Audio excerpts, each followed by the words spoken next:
Suponha que encontramos um livro antigo, um texto com vários milênios de idade, mantendo instruções vitais sobre o universo, como manipular energia e todo o processo de manifestação. O que você pensaria? Será que essa descoberta incrível seria compartilhada com pessoas ao redor do mundo ou mantida em segredo? Todos nós sabíamos que algo tão poderoso nunca seria compartilhado. Algo semelhante aconteceu com o Evangelho Perdido de Tomé.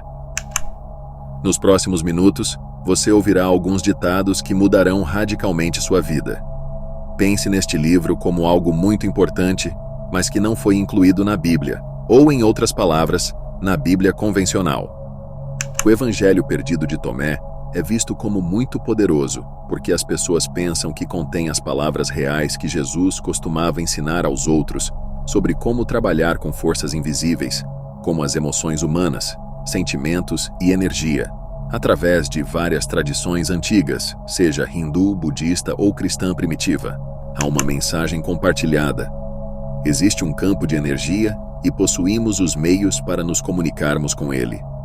Esta é uma página real do Evangelho de Tomé, então sabemos que o antigo Evangelho realmente existiu. O Evangelho de Tomé é uma coleção não canônica de 114 ditos atribuídos a Jesus, é conhecido como um texto apócrifo, o que significa que é um trabalho que vem com alguma autoridade, mas não foi incluído no Novo Testamento. Os ditos são estruturados como citações diretas de Jesus, um tanto semelhantes ao livro bíblico de Provérbios. Ao contrário dos evangelhos canônicos de Mateus, Marcos, Lucas e João, o Evangelho de Tomé não contém narrativa da vida de Jesus, sua morte ou sua ressurreição. Em vez disso, concentra-se em seus ensinamentos, muitos dos quais são apresentados como esotéricos ou secretos. O Evangelho de Tomé foi descoberto perto de Nag Hammadi, Egito, em dezembro de 1945, junto com um grupo de livros conhecidos como Biblioteca Nag Hammadi. Esses textos estavam escondidos em um jarro e enterrados no chão na base de um penhasco conhecido como Jabal al-Tarf. Acadêmicos suspeitam que foram enterrados por custódia, por monges das proximidades Mosteiro de São Pomo, quando a posse de tais textos tornou-se politicamente perigosa devido à emergente doutrina cristã ortodoxa. Os manuscritos originais são escritos em copta, mas acredita-se que o texto tenha sido traduzido de uma versão em grego antiga. A datação do Evangelho de Tomé é uma questão de debate acadêmico, mas o consenso é que a versão em copta encontrada em Nag Hammadi remonta aproximadamente ao século IV d.C. No entanto, alguns dos ditos dentro dele poderiam ser muito mais antigos, com estudiosos e historiadores estimando que os textos gregos originais provavelmente foram compostos em algum momento do século II d.C. Isso faria as alegações de Jesus, conforme registradas no Evangelho de Tomé, aproximadamente contemporâneas dos evangelhos canônicos mais antigos. Os ditados muitas vezes parecem simples, mas contêm camadas de significado. Por exemplo, quando diz que quem busca não pare de buscar até encontrar, isso é encorajador.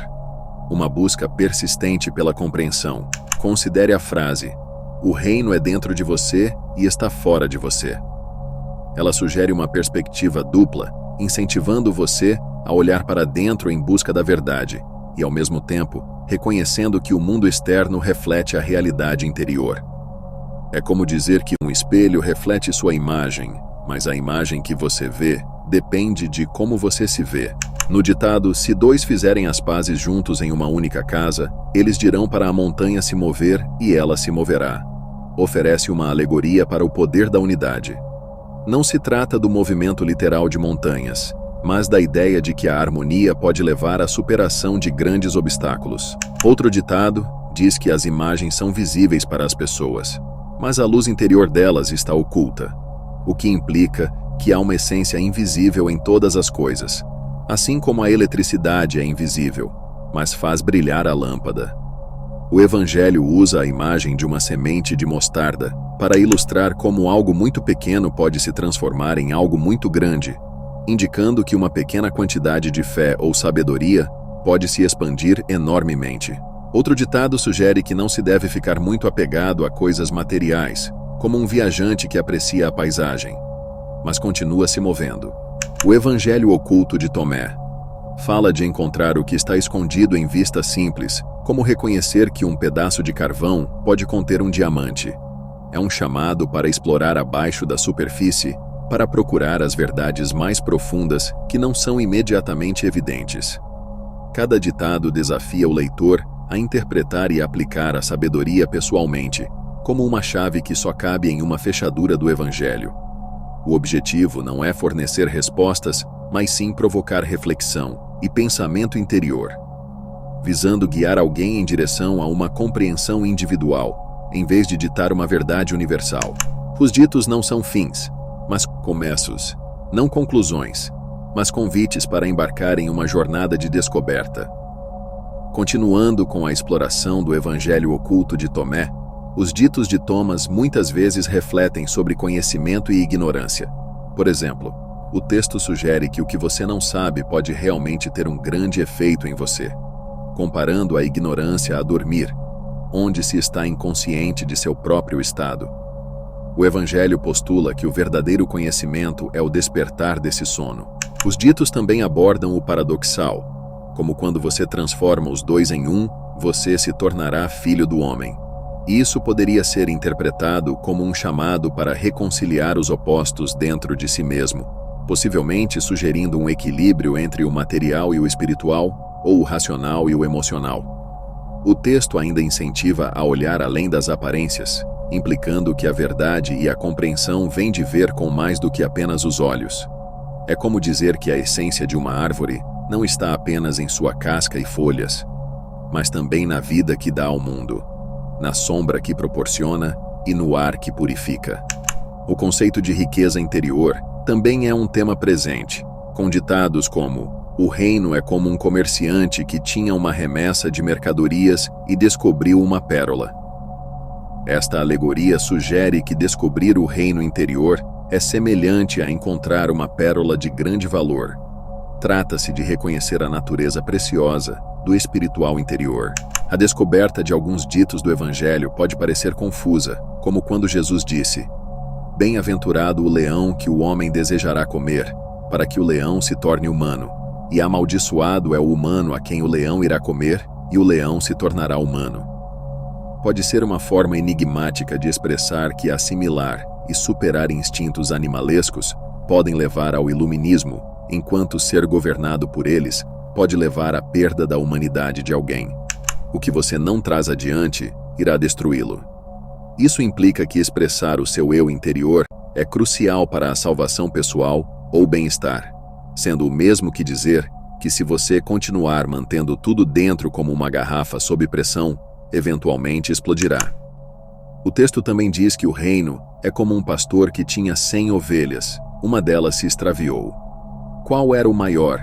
Que ele deixou para trás os 99 que ele procurava até que ele encontrou. Este ditado enfatiza a importância de cada único indivíduo aos olhos do divino, ou pode ser visto como uma metáfora para a busca de uma única verdade que completa o quadro da compreensão. Há também uma passagem que diz: "Eu sou a luz que está sobre todas as coisas, eu sou tudo de mim, tudo saiu, e para mim, tudo conseguiu. Divida um pedaço de madeira, e eu estou lá. Levante a pedra, e você me encontrará lá." Esta é uma maneira poética de expressar a onipresença do divino, sugerindo assim que o sagrado pode ser encontrado em todos os aspectos da vida e existência, não apenas em templos ou lugares sagrados. Considere a noção: se um cego guiar um cego, ambos cairão em um buraco. Isso não é um aviso contra os fisicamente cegos, mas uma metáfora para o espiritualmente inconsciente, liderando outros que também não sabem, resultando em queda mútua. Há uma linha comovente que diz que nenhum profeta é aceito em sua própria aldeia. Nenhum médico cura aqueles que o conhecem. Este ditado reflete sobre a tendência humana de ignorar a sabedoria daqueles mais próximos, muitas vezes buscando a verdade e a cura ao longe. Outra passagem vai assim: "Uma videira gravada foi plantada fora do pai, mas sendo doentio, será puxado para cima pelas raízes e destruído. Isso sugere que ensinamentos ou crenças que não se originam da fonte verdadeira não aguentarão.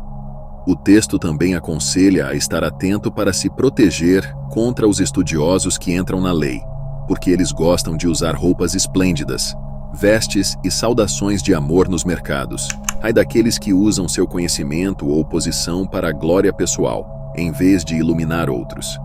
Também afirma que a pessoa idosa não hesitará em perguntar a uma criança pequena sobre o lugar da vida, e essa pessoa viverá. Isso implica que a sabedoria não é uma questão de idade, e que, às vezes, o interior mais puro vem do mais jovem entre nós. Há um ditado: dê ao imperador o que pertence ao imperador, dê a Deus o que pertence a Deus e me dê o que é meu. Isso distingue entre os reinos material e espiritual, sugerindo um equilíbrio em obrigações. Outra instrução: quem tiver algo em mãos será dado mais, e quem não tem nada será privado do mesmo o pouco que eles têm. Isso pode ser sobre a mentalidade de abundância versus escassez, onde a mentalidade influencia o resultado. O Evangelho também diz que quem encontra o mundo e fica rico, deixe-os renunciar ao mundo. Isso não é apenas sobre riqueza, mas sobre a realização de que o sucesso material não significa a verdadeira realização. Fala sobre autoconsciência. Se você se conhece, então você será conhecido e você entenderá que vocês são filhos do Pai vivo. Isso sugere que o autoconhecimento leva a um conhecimento mais profundo e compreensão de uma linhagem espiritual. Considerando o mesmo, os céus vão rolar diante de você, e a terra e de quem vive do vivo não verão a morte. Isso não é uma questão de imortalidade física, mas fala de um estado de iluminação onde se transcende o medo da morte. Bem-aventurados os solitários e eleitos, você encontrará o reino, pois você é disso, e para ele retornará. Isso fala da ideia de que aqueles que são introspectivos e escolhidos descobrirão uma conexão mais profunda com o reino espiritual, sugerindo uma origem e destino além do mundo físico. O texto também oferece: o reino é como um homem que tinha um tesouro escondido em sua área, sem saber. Isso é uma metáfora para o não reconhecido potencial ou sabedoria que reside dentro de cada pessoa, esperando para ser descoberta como um tesouro enterrado e esquecido. A pessoa que conheceu o mundo encontrou um cadáver, e a pessoa que encontrou o cadáver daquela pessoa disse: o mundo não vale a pena. Isso pode ser interpretado como uma constatação de que o conhecimento mundano é sem vida, comparado à iluminação espiritual que eleva uma pessoa além do mundano.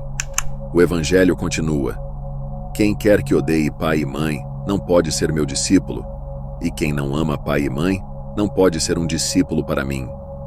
Essa declaração paradoxal pode não ser sobre ódio literal, mas sobre priorizar o caminho espiritual sobre os apegos familiares.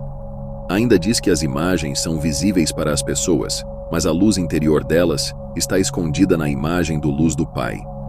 Isso sugere que, embora possamos perceber o físico, representa a verdadeira essência ou a centelha divina interior está oculta, e requer uma visão mais profunda para discerni-la. Outro ditado menciona: eu revelo meus mistérios para aqueles que são dignos dos meus mistérios. Aqui, implica que as verdades espirituais não são para todos, mas reservadas para aqueles que se prepararam para recebê-las e compreendê-las. O texto também postula: se eles disserem para você onde você veio, diga a eles que viemos da luz, do lugar onde a luz surgiu sozinha, acordou e estabeleceu-se, e tornou-se manifestar através de sua imagem.